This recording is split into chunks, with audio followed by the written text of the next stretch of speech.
to need. You're going to need a needle. This is like a flexible beading needle, but any kind of needle will work. You're going to need a clasp set, so both sides of a clasp.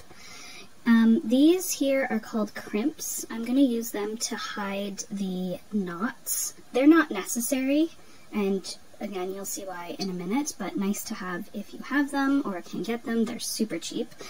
You're going to need 3 colors of beads. So I'm going to be using white for the flower petals, yellow for the center of the flowers, and green to space between the daisies. And these are seed beads in this size here, but you can use different sizes of beads. It doesn't necessarily have to be that exact size. You'll also need some scissors. If you're using the crimps, you'll need a pair of pliers to crimp them. And then you'll need some sort of thread. Beading thread is what I'll be using. It's a little bit stronger, but I'm sure you could use almost any kind of string that you have on hand as long as it's thin enough. You could even use fishing line. I just wouldn't use like beading wire. You need this to be flexible. It's going to be quite hard to see on camera, but I've taken a length of beading thread that is several times longer than the bracelet I want to make, and I'm going to double it over to make it even stronger. So what I need to do is thread my needle on now before I put my clasp on. And here you can see I've got the needle threaded in that sort of bottom loop of the fold of the thread. And here's my double end. So now I'm going to take this end and I'm going to attach one of my clasp sides here. So there you can see that the thread is attached, and this knot is what I'm going to cover up with a crimp. Just taking my needle and threading on one of these little crimps, and when the crimp is on and over the knot, I'm just going to take my pliers and you flatten it and it covers your knot.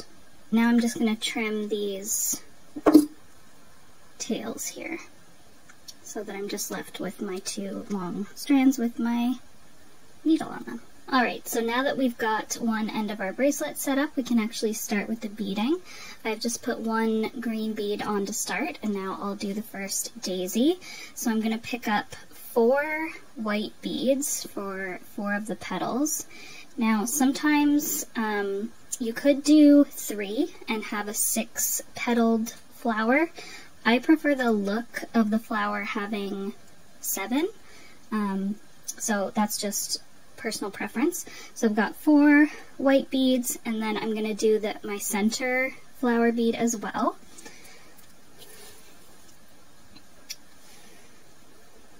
So I run those to the end, and then I'm going to take my needle and go back through the first white bead. And so you can see how this creates the first half of the first flower. So now I'm just going to thread on my 3 remaining white beads for my 3 remaining petals.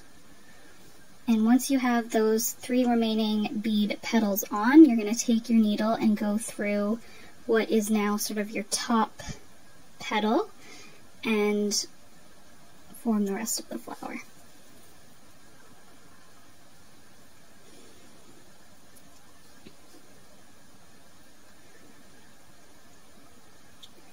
And when you pull it tight, you have your daisy. So I'll show you one more time.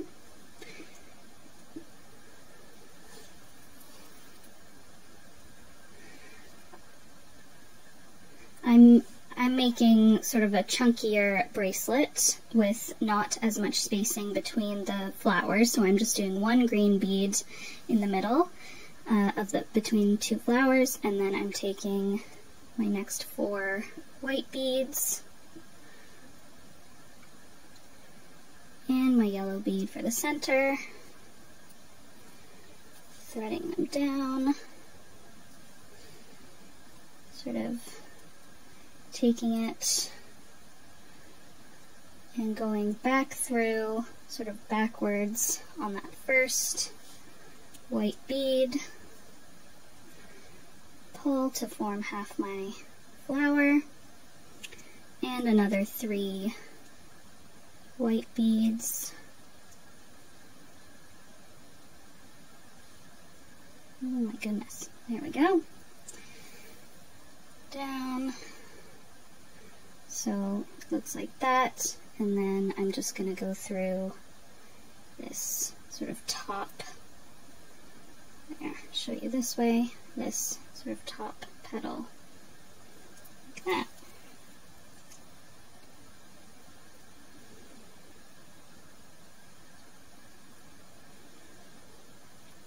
And I'm going to continue along. Okay, so I now have all of the daisies that I want on the bracelet, and I'm just going to finish it off.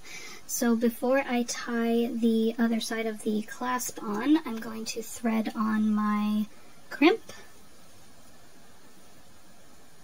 and then thread on my clasp,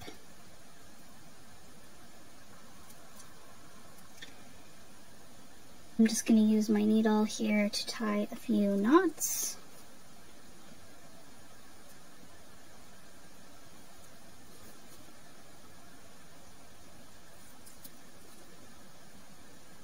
Right, so that's knotted on, and then the last thing I'm going to do is bring my needle backwards through the crimp so that I can sort of push the knot into the crimp.